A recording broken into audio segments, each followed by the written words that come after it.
Bonjour à tous et bienvenue sur RTI 1. Le chef de l'État Alassane Ouattara a reçu hier mardi le président de la commission de l'UEMOA à Abidjan. Leurs échanges ont porté sur la situation économique actuelle dans l'espace UEMOA et la reprise post-Covid des activités. Viviane Naïma pour le compte-rendu.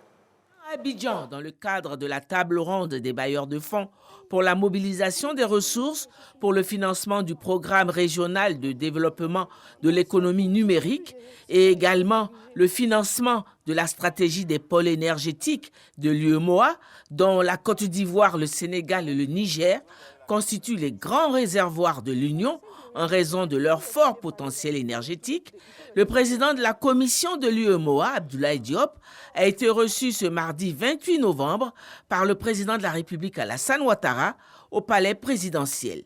De leur entretien, il ressort que les nouvelles sont bonnes concernant la marche de l'Union qui, passé la crise due aux conséquences de la Covid-19, est désormais en train de remonter la pente. Je tenais à rencontrer le président de la République pour le remercier d'avoir accepté l'organisation de cette importante rencontre en Côte d'Ivoire, à Abidjan en particulier. C'est une occasion aussi pour faire le point de la situation économique de notre Union. Donc nous avons fait un large tour d'horizon de cette situation économique qui se porte bien, avec une croissance économique qui repart après les vicissitudes qu'on a connues il y a quelques années avec les crises Covid et autres.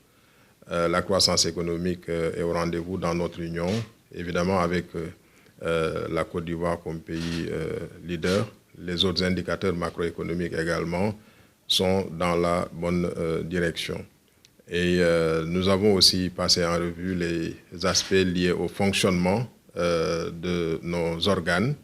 Et nous avons bien noté les orientations de M. le Président de la République pour renforcer le fonctionnement de ces organes, la Commission et tous les autres organes qui constituent notre Union. L'UEMOA regroupe les 8 pays de l'Afrique de l'Ouest ayant en commun l'usage du franc CFA.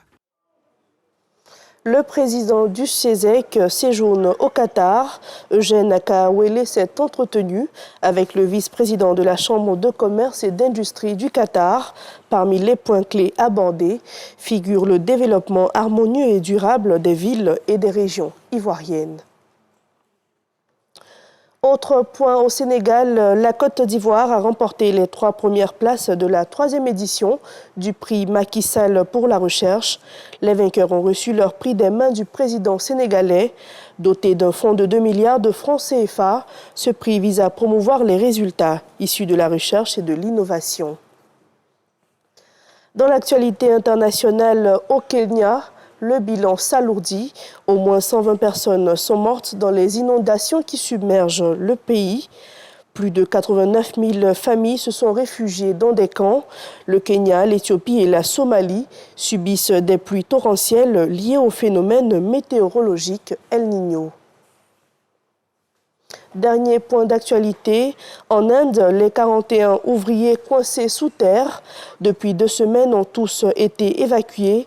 Une partie du tunnel qu'ils creusaient dans l'Himalaya s'était effondrée sur eux et depuis, les équipes de recherche travaillaient sans relâche. Les ouvriers vont être examinés en urgence dans un centre de santé préparé pour l'occasion. Merci de nous avoir suivis. Rendez-vous dans 30 minutes.